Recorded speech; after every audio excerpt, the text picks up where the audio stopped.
Welcome to Little Birdie Podcast, US Open edition. It's golf. We're talking all things golf. It's hot at the moment, golf. And tell you, someone as white hot as Nick Toprope Tedeschi last time in the US PGA Championship. Mito Pereira got their wobbles coming out last tee and cost everyone at home, everyone listening. I'm sure that you dabbled at the 201, but Toprope, I don't think he's gotten over it. But welcome back to the show, Nick Tedeschi. Yeah, we'll never get over it. I will never get over that one. That one's burned into the memory. Seeing that shot, seeing that swing just go, ooh, that looks ugly. And then the next shot was the ball in the middle of that creek. It's like, well, we're in some strife. We're in some froth and bubble. But anyway, it's good to have a 201 shot in the mix. That's, at least we were doing the right things. So all good. The king of first round leaders, Mike Dogga Caridi, joins us again. How are you, Dogga? Very well, mate. Yeah, I didn't have a Zach on him on Mito, but God, I was really hurting for you. I won't lie, Toprope. As soon as that went in, there were tears. I wish I could say there were tears, Dogga. There was just a string of broken items around the office. It's one of those ones that you just struggle to recover from, and I think Mito himself will have those demons for quite some time. But it was a Stephen Bradbury-like performance, wasn't it, from JT to win? And JT was another good result for you, Toprope, wasn't he? You tipped him up on the show. Wasn't too bad, but missed the giant, Phil. Look, in terms of financials, probably a little bit of difference, obviously, with a 201 shot and a 14-1 shot. But the thing that hurt the most was, you go down in the annals as one of the greats if you start firing out 201 winners. That's never forgotten. So. Unfortunately, this will never be forgotten either. This is the modern day Jean Van der Velde, unfortunately. So here we are. We survived. Mate, you're always at Little Birdie headquarters, that's for sure. It's snuck up on us really, really quickly, the US Open, and I guess all the controversies around the Live tournament, and there's a lot of pot shots coming from Rory McIlroy. He had a go at the Shark, but I can't really bag anyone. Anyone that sees money lying around on the floor or wants to cash in for a big payday, I think they're absolutely crackers not to try and pick it up. You speak to a couple of the old Test cricketers and one-day stars, and they talk about the Big Bash and the T20 format, and they're absolutely filthy that they miss the cash cow of T20 cricket. So I can't really blame them. And the more publicity around golf, the more hype, I think it's better for the game long term, and it just puts more pressure on other sponsors to sort of pay a premium price for the US PGA Tour. What do you think, Dogga? Look, you're not wrong. I mean, it is very, very difficult to sort of say, for someone like DJ's won 75 million in his career in, a dozen years on tour. Someone goes, here's 150 to turn up just to play. It makes it very, very difficult to knock back. I think the point that I'm probably going to struggle with is Big Greg's offered us a world tour and something different, and this is what the people want. And so far, we've got a 54-hole stroke play event that doesn't have a cut. That's pretty much what I see every week, and the field isn't exactly lighting fires. So I'm not sure. There's a lot of room to grow, and I think if they can do what they want to do, and we can, as Australians, might see an event every year or something like that'd be awesome. But yeah, that's put into the side where the money comes from. That's a whole other kettle of fish. But look, for me, if they deliver on what they're talking about on a world tour and the best players, that's not a bad thing. But if it doesn't get there, I don't know how much I'll be watching. And how deep are their pockets, Toprope? Is this a flash in the pan, or is there sustained money here? How deep is their pockets? There is no depth. They're just infinite. They could outspend the PGA Tour 5 million times over, and they won't blink. Like, this has got absolutely nothing to do with cash. This is, take all the politics and stuff out of it. This is going to be, if it gets into a battle of finances, then this war is already over. So, you put the PGA, Jay Monahan in particular, is kind of appealing to the heartstrings. And look, nobody wants to see great tournaments like Riviera, great course like Riviera or Bay Hill or any of those go by the wayside.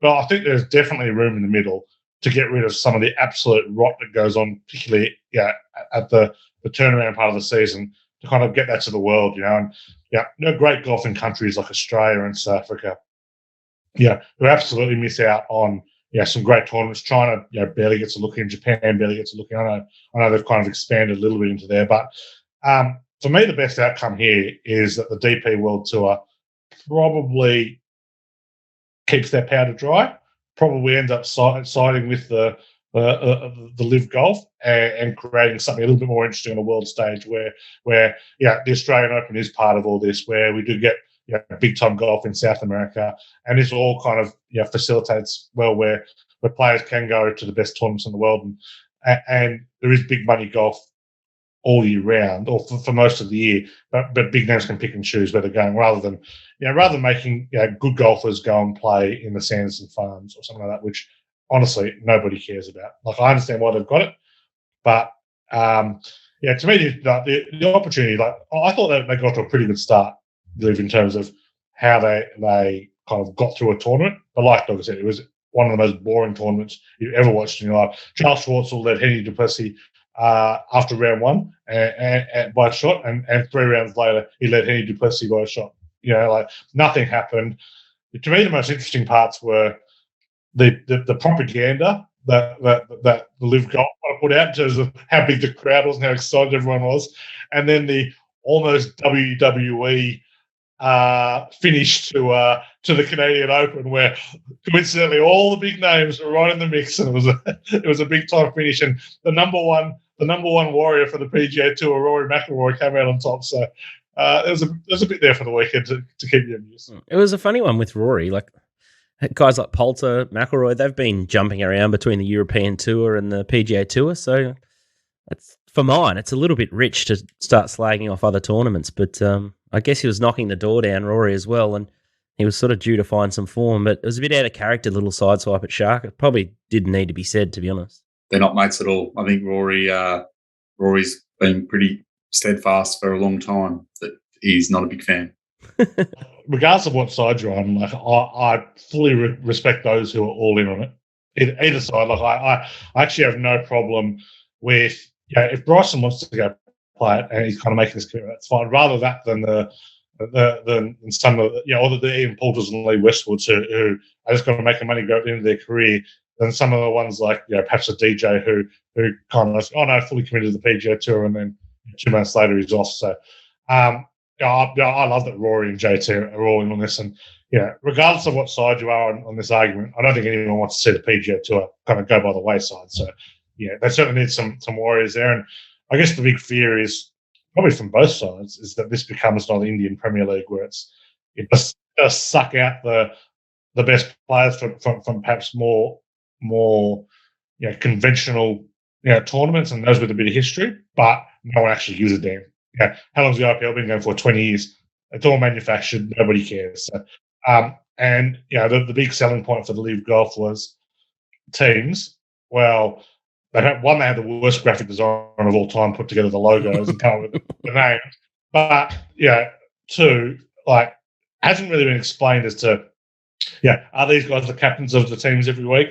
Are we having a redraft? Because if you're redrafting teams every week, it's going to be very, very hard to commit yourself to a team. Yeah, it's a bit of a dog's breakfast, but I sort of like your points too. If they can get it on a worldwide tour and deliver in time, I think it's going to be a good concept, and hopefully more kids come through and more opportunity for all, because I guess it's tough going at the pointy end, but more golf in Australia would definitely be a win. I think we're starved of it a little bit, and just hopefully we can find the sponsors and some cash to sort of fund it, and that's our big problem, I guess, looking at the different populations between us and the US and other regions. Let's put the blinkers on and start to hone in on the US Open. Brooks Koepka, he just wants us to talk about the US Open, and he must be thinking he's half a chance, but I wouldn't be surprised if he defects for the money too, because he's very selective in terms of what tournaments he plays. But this week we're heading to the Country Club in Brookline, Massachusetts, and I read a description of the course, and it said tight fairways, thick rough greens that are smaller than small. I hear that, and I instantly want to put the texter through Bryson DeChambeau. But Dogga, tell us a little about the course profile. Yeah, Scoot, you summed it up very well. I've looked at a lot of the flyovers, had a long look at the course. Brookline's Country Club at Brookline's a course that's made up of 3 9-hole tracks, and then they basically put together a composite course, similar to what we do at RM for President's Cup. So it's going to be a course where you're going to need to be in the fairway, in my opinion. The grass is going to have a bit of a graduated rough, so if you're just a little bit off, you might be okay, but you don't want to be deep. And you're probably right with Bryson. So Bryson, when he won his US Open, he was just hitting it as far as he could and sort of being able to chop it out. I don't know that that's going to work as well here. There's a lot of rocky outcrops. There's things that are going to get in his way that are going to probably do a bit of damage. And for me, I really want someone who's going to be able to hit it in the fairway and hit greens. I mean, these greens, as you said, are small. So these are probably, if not the smallest, one of the smallest couple that they're going to play on all year. So you're going to need someone that's going to be able to hit them, because if you don't, you're going to be in pots and they're everywhere and all the way around. It's quite thick, rough, all the edgings of the bunkers. So there's going to be a lot of scrambling going on, which is, that's a US Open, isn't it? And it looks like there's a little bit of rain around Friday, but not much wind. No, it looks pretty good for weather. Looks like there's going to be a bit of a balance in the draw, especially when I've looked at the first round leader stuff. So the guys that are going to be out in the morning on Thursday look like they're going to get a little bit less wind than the guys that are playing in the afternoon, which is pretty stock standard. But then Friday, it looks like it's going to be a little bit breezy all day and then a little bit of rain in the afternoon. So the guys that got a bit of less wind on Thursday will got a bit of rain on Friday. And then other than that, it looks like a pretty standard week, weather in the 20s Celsius for us. All right, we may as well look at first round leaders, the market there. So it's 21 Rory McIlroy, then Rahm at 26 with JT Scheffler, and then you can get 33-1 about Cam Smith, Morikawa, Spieth, Cantlay, Schauffele, and Fitzpatrick are starting to get out to the 40-1 mark, and then you got Zalatoris and Jarkon, Niemann, and Shane Lowry at 40-1, and much better the rest. Who are I guess Cam Smith's nearly an auto bet first round. He just always gets off to an absolute heater for these big tournaments, it feels like. And he just sometimes finds someone just one better to sort of knock us off. Yeah, that's it. No, look, Cam Smith's got great form as a round one leader. I haven't picked him this week, not because I don't like him overall as a golfer. I think he's obviously the best Aussie that's got a chance. But he's having a real struggle keeping the ball off the tee in the fairway. And that might go against him this week. As I always say, I really like to pick around 5 guys, nothing too big on the bets, but really like a shot for a bit of value, because there's a solid chance you can have a tie after round one and get a split pot. The guys I'm looking at from favourites out is Cantlay, who's around 34. Young is around 40-odd. I think he was up around 50 last night. Niemann's around 40.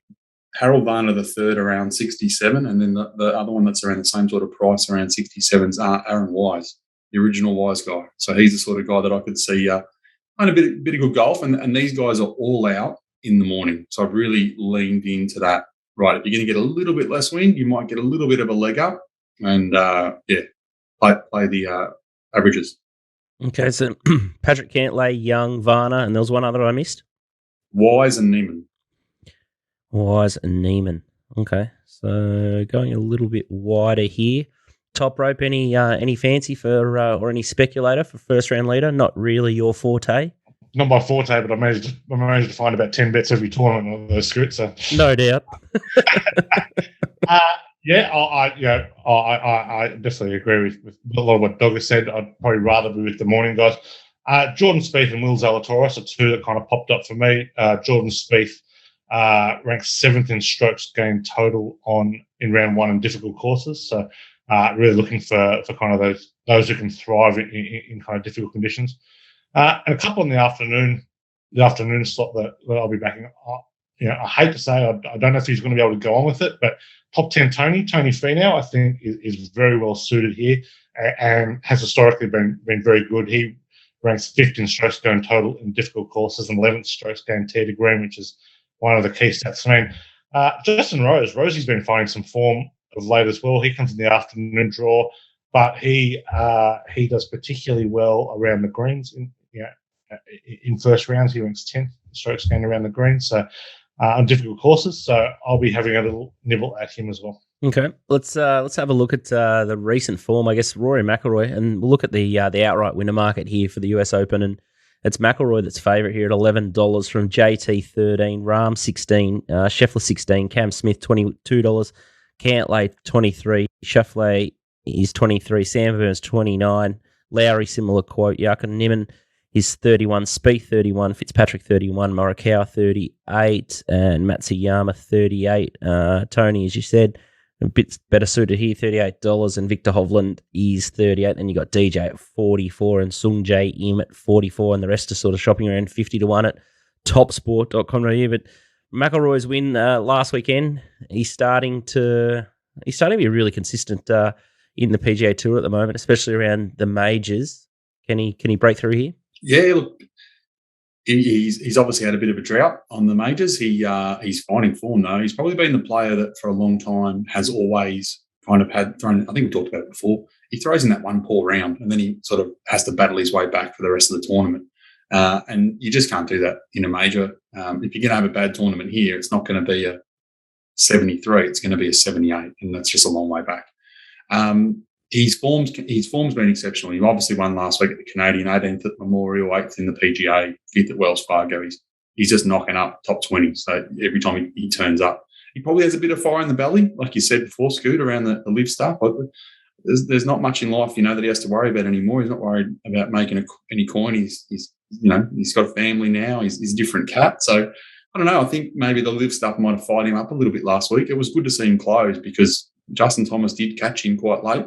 And I was looking for Rory to fall over, but he didn't. So, he put the pedal down and went away, which was good. Toprope, can he go back-to-back here?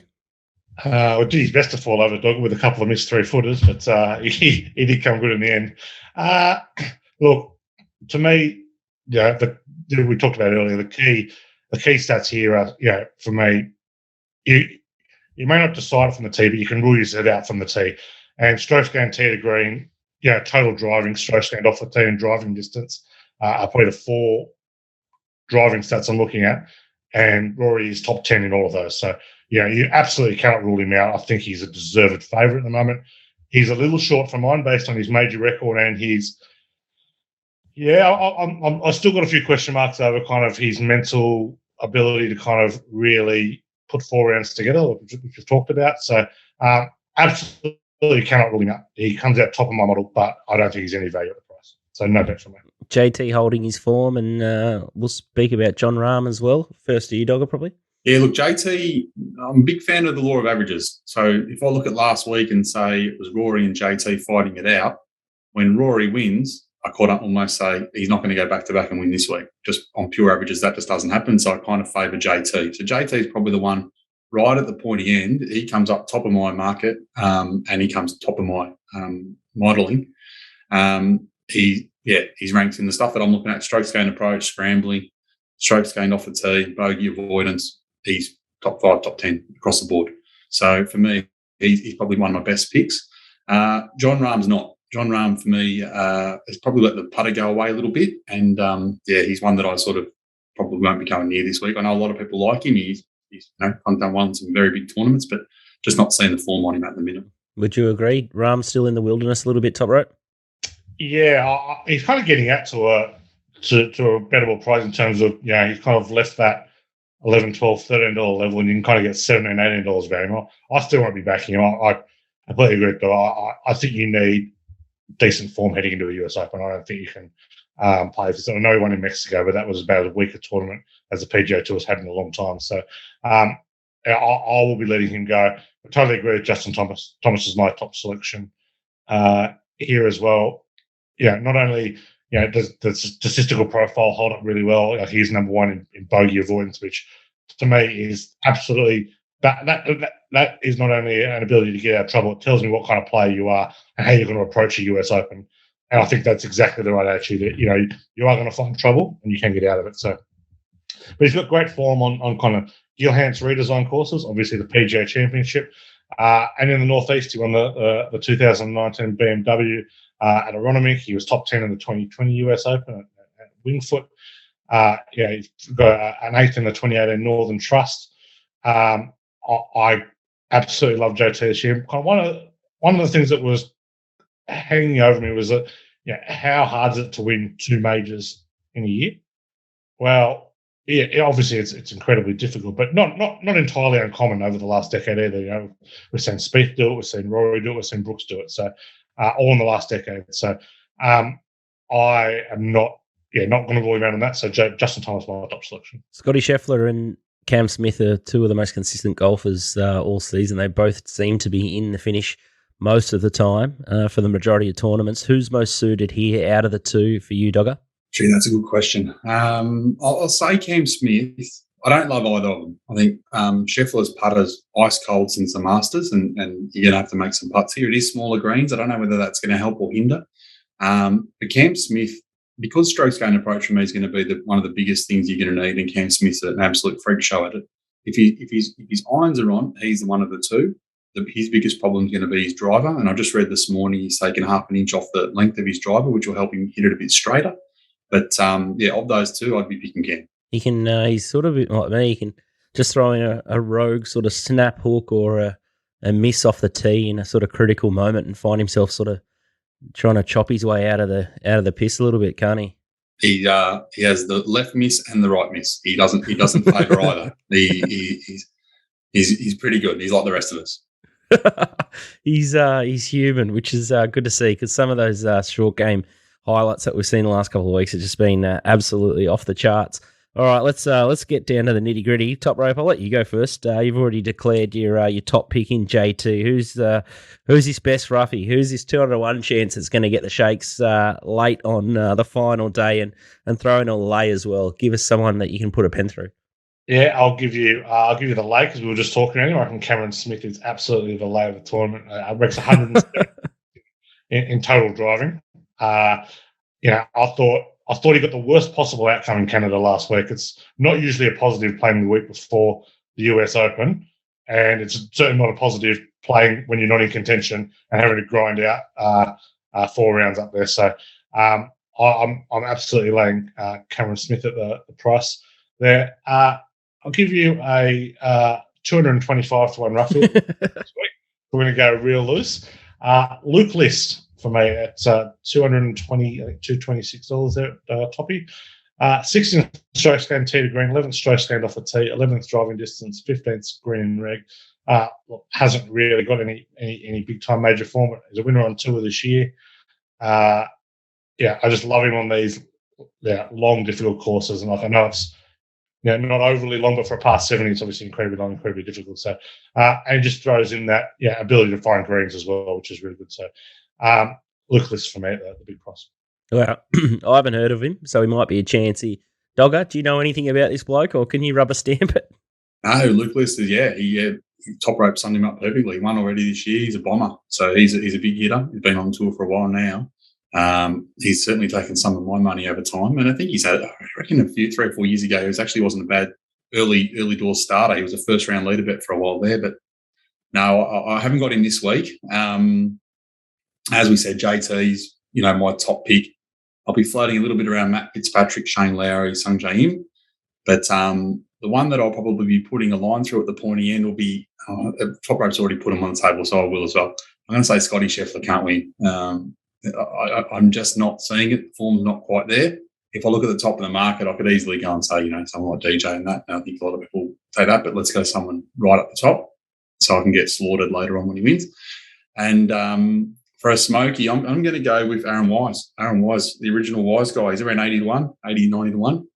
A lot of his stuff that he's doing in his strokes gain numbers are very, very good. And the part that he's been poor has been coming good the last couple of weeks. So I could see him having a pretty good week at a solid number. And I think he's around $7 top 10. So not a bad bet.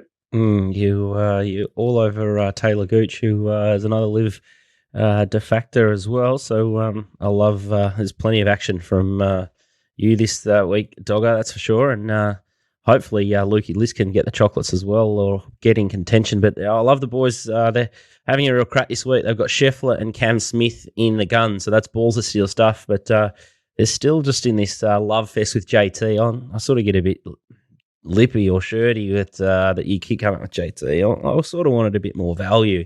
It's a little bit boring. I just find him a little bit vanilla, JT. He's cool, he's calm, collected, but he's just got no spunk or he's got no pizzazz. Well, the only other two I like up there, Shane Lowry, who's got a bit of spunk, and Matt Fitzpatrick, who I absolutely hate the bloke. He putts with the flag in. He's got no jazz at all, but his price is okay. His cross-handed kick just drives me insane. He did win the US Amateur here in 2013. He did. In the same house. So If you want a couple more, there's Scooty around the top of the market.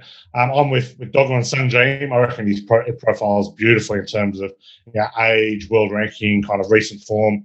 Ticks a lot of boxes for me. Will Zalatoris, 5 top 8s in his first 7 majors as a professional. Incredible record. I think this course suits his second strokes gained tee to green, 6 strokes gained off the tee, 6 greens in reg. Just needs to find his way over the line. Another one in that kind of 50 to 61 mark. Corey Connors, I think, is a bit disappointing last week, but he has built a pretty nice major record. He's got 3 top 10s in the Masters in the last 3 years. So, he is as good a ball striker as there is on tour, and I think it's going to hold him in pretty good nick this week. I think he's plenty of value there. Colin Morikawa is a name that sort of bobs up. Is this his sort of deck, or can you just put a line straight through him? I wouldn't put a line through him. His superpower is strokes gained approach. It's the point where he sort of dominates the field. It hasn't been as strong as it has gone years gone by, but he's still right there. But his putting's not good. And he ranks 127 in strokes gained putting this year. If he can make some putts this week, he'll give it a shake, but I'm just not seeing it in his form at the moment. So he's a little bit like Spieth. Just if putter heats up, he's in the mix, but more often than not, the putter's just not hot at all. Yeah, and that's the kind of opposite of like a Corey Connors. Morikawa wins events and Connors doesn't, because Connors is just a pretty average putter with no upside, no downside. Morikawa is the best putter over a week. There's more often than not, absolutely towards the bottom of the field. So I'm kind of full agreement with Morikawa. I couldn't put a line with him at his best, but I couldn't come near him this week in his current form. All right, outstanding stuff. All right, fingers crossed we can get a couple in contention coming into the final groups on the last day. And I'm sure if you've been following these guys' stuff, you are convinced that they know what they're talking about, and they're definitely steering you in the right direction of what stats to look at when you do your week-to-week golf betting. But big thanks from us at Little Birdie headquarters, from you, Toprope, and Mike Dogga Caridi. I think, Dogga, you're going to depart and get down to the rest of your analysis for the rest of the week. Massive weeks for you, the big majors, and big thanks and good luck over the weekend. Cheers, lads. Enjoy it. Good luck. All right, well, just a little bit of a plug here for Club Tech. They're Melbourne's leading golf repair shop. They're based in Coburg, and if you put in Little Birdie as the promo code, you get 10% off. So make sure you check out clubtechgolf.com.au. And they do some pretty cool price matching too. So if you find a legitimate price somewhere out in the market, doesn't matter where from, they'll marry it up and they'll beat it, or they'll match it with whatever price is out there in the market. So great to get around Club Tech Golf. If you're Melbourne based or anywhere in Australia, they'll ship to you there. But we'll take a little bit of a short break. Big Daddy will join us and Toprope will stay, just to keep him honest, because I'm not up to date with the golf stats as well. But Big Daddy will join us and we'll talk all things US Open with the maestro himself next. Welcome back to our US Open special, and it's time to chat to Big Daddy Adam Fraser. How are you, Fraser? Yeah, good, mate. Yeah, good to be here. Mate, I got Toprope to keep you honest, but good to see you in one piece. Recently just jetted across to Singapore for a little bit of a freshen up or a holiday, but I'm tipping you're not too fresh by the look of your social media profile. But we're going to get stuck into the golf over at Massachusetts. So we've got Brookline. Funny little quirky little course this. What can you tell us about it? Well, it's going to put a premium on ball striking this week. Very small greens. The rough looks to be fairly brutal. The greens are some of the smallest they play on tour. So it's going to test all facets of your game. You're going to have all the short game shots, but it's going to help if you're a premium ball striker. So you're kind of looking at guys that gain shots on the field with their long game off the tee, greens in regulation. Those sort of players are going to be well advantaged this week. And a guy that he hasn't been in very good form, but week in, week out, he does gain shots off the tee. And he does gain shots on the field, usually greens in regulation, and that's Jon Rahm. Jon Rahm, you see players tend to struggle when they switch companies' equipment, and he switched to Callaway, and he struggled there for a little bit, but in recent tournaments he started to find his mojo again. and all facets of his game just recently seem to be fairly strong. Now he comes in. I think he's coming in at $18.90, but he's probably worth having a saver bet on because we know what he's capable of. He's a major winner, and I just think this course can be very well suited to him with how his game sets up. And that's what Toprope said. He's just starting to ease with a couple of bookmakers. He's usually just an auto favourite selection around the $11, $12. But as you said, he's starting to get around sort of the $16, $17, $18 mark, and he may even be bigger by the time they jump. So John Rahm definitely. I don't think he's worth an outright. Just putting a lot of money on him as a big sort of outright bet, but I think he'd be worth having a saver bet on. Okay, so who have you got rated as your top pick, or who's the best value bet for you? Well, Rory comes in number one for me. He won last week Canadian Open. He's been playing really well. He seems to be getting things figured out. He said he's working really hard on his game. His scoring average is indicating that. He's been playing really well. Justin Thomas has been playing well. Scotty Scheffler was off at the last major, the PGA, but overall he comes in at number 3 on my list, and he's someone that you have to respect. I think he's a little bit maybe short in the price, but I mean he's still one of the top players on my list. But Shane Lowry and Sam Burns. Sam Burns needs to prove himself in majors. Shane Lowry's someone that's been playing really well. He comes in 5 on my list. Cameron Smith's thereabouts. Jochen Nierman's thereabouts. Xander's sort of slipping down a little bit. He has been playing well. A player that has got one of the best stroke averages in tough fields. So there's obviously different events that they play through the year, and some have weaker fields, some have medium strength fields, and some have really strong fields. Will Zalatoris has been one of the best players when all the world's best players come together. He has one of the best stroke averages, and I think it'd be worth putting something on Will. He finished up there, obviously, in the PGA, but in general, he's been playing very, very well when all the best players come together. So he's not afraid of the situation, and it just scares me a little bit with the putter under pressure, but he's definitely worth having something on. He was there a really long way in the US PGA Championship, and Toprope, he was one that you sort of signalled earlier in the show as a definite chance. Yeah, he's almost my best value player in this week. He 5 top 8s in his first 7 major starts as a professional, which is just an incredible record. But also just profiles well in terms of his game. 2nd strokes gained tee to green, 6 strokes gained off the tee, 15th driving distance, 6 greens in reg. You know, if the short game and the putter kind of hold up, he'll be right in the mix again. And also love that, you know, and 2nd in the PGA Championship, which was a Gil Hanse redesign as well, and 6th in the 2020 US Open. You know, kind of that Northeast golf is reasonably unique and different to kind of a lot of what the PGA Tour players are playing on. So, very, very keen on Zalatoris. So I think he's getting up to an absolutely delicious price around the $31 mark. Delicious. Toprope. What about your lay, or who are you happy to just put the red pen clear through? I'll go down my list a little bit. Let's have a look here. Looking at your model, players just disappeared, just dropped right off the thing, so it's a little bit trickier to find players that you want to pot, isn't it? I think Xander has been playing well, but I just think he's a little bit short. I think Cantlay's still a little bit short. I think Cantlay's been a little bit off. Let's have a look here. Colin Morikawa would probably be someone that I'd be sticking clear of at the moment. He's not up to what he's capable of playing, the level that he's capable of playing at. He's half the odds he should be, in my opinion. He's probably my best play for a top 5 or something like that, or even a top 3. I think I won't be backing Colin this week. Okay, so Morikawa, Schauffele, and Xander, and Cantlay as the best lays there. Yeah, the best roughies. I think Russell Henley he comes in at about 200 and something to 1 on Betfair. I've got him priced at 56. Aaron Wise is another one that comes in at 120. I think it's about 120 on Betfair. He comes in at 49 on my prices. Corey Connors is another one that's been playing well.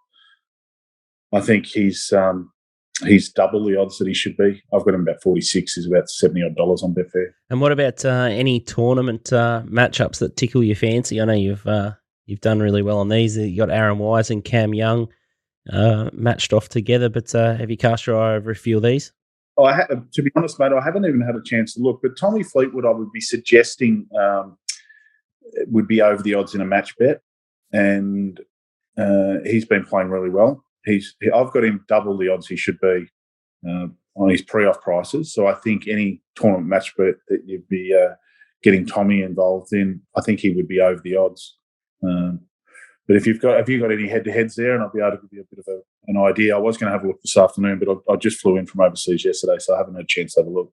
Mate, I'll tell you what, they have got more tournament matchups than you can poke a stick at. There is literally 100 of them. So you can sink your teeth into, I guess, players like Wise, Fleetwood, Henley, Zalatoris, and go that way. But Tommy Fleetwood I see is against Gary Woodland, $1.65 and $2.24 for Woodland, and then he's 203 outsider against Mido Pereira at $1.79, and then Tyrrell Hatton he takes on as well. So Fleetwood's $1.73 against Hatton, 211.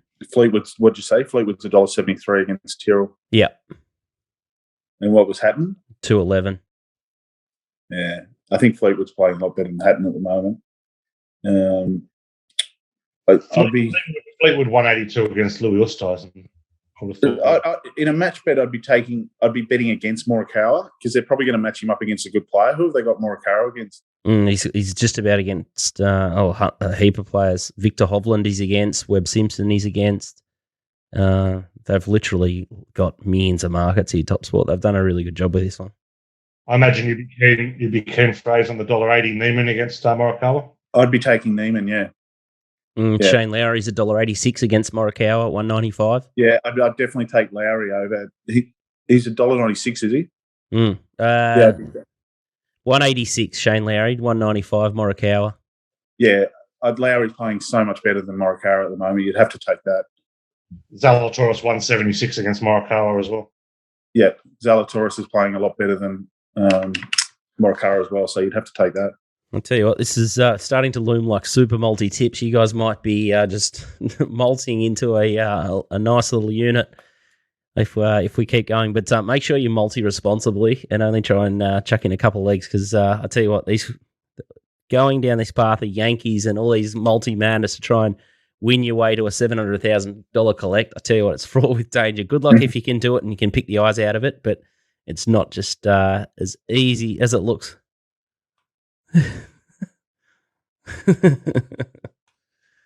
I don't have any top big bets from Tristan, so we might put them in the email. So make sure you tune into our weekly email, Little Birdie Podcast, if you want to have the big bets. But Tristan must have a fair bit on his plate, so I can't even tell you where the money's going at this stage with TopSport. But what I can tell you is, Big Daddy, for $55, you can get the last 5 tournaments. So you'll get the Open Championship and the US Open, and there'll be a couple other of the bigger tournaments for the rest of the year. So $55 is pretty good value. $11 a tournament, and you get his top selections and have a little bit of a bo peep at his model, which has been churning out winners for the last couple of years very successfully. So we haven't had many drop off. It's just been everyone piling onto that sub. So make sure you check out Big Daddy's tips there. But Fraser, I might let you go and catch up on a little bit more rest and sleep, and it's going to be a massive weekend. I tell you what, these golf tournaments, geez, they're popping up quickly, and there's just so much to bet on at the moment. It's they're coming around just absolutely beautifully, aren't they? Yeah, looking forward to it. And they're looking forward to the British Open soon as well. So we've got this one this week and the British Open next month, so it should be great. It's outstanding. All right, thanks, Toprope. It's been very entertaining, and fingers crossed if we can get one of your roughies home. Hopefully Luke List doesn't do a mitto on the final couple of holes and just absolutely drop his bundle, and maybe Zalatoris can sort of hold out as well. But we can't. We're due for a real nice, juicy roughie to love, I would have thought. If Luke List is in contention, Scooty, I'm going for a nice long walk. You hide in the cupboard, as Walt says. Absolutely. Outstanding.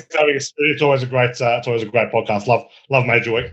Fingers crossed we've found you guys a winner at home, and Big Daddy's a specialist at those tournament head-to-head matchups. So make sure you rewind the tape and couple up a couple of those tournament head-to-heads and have a bit of a swing against a couple of out-of-form players. But big thanks to you, Fraser, and a big thanks to TopSport, who are Australia's biggest betting bookie. If you want to support someone legitimately Australian-owned that puts back into the community, make sure you go and sign up an account with TopSport.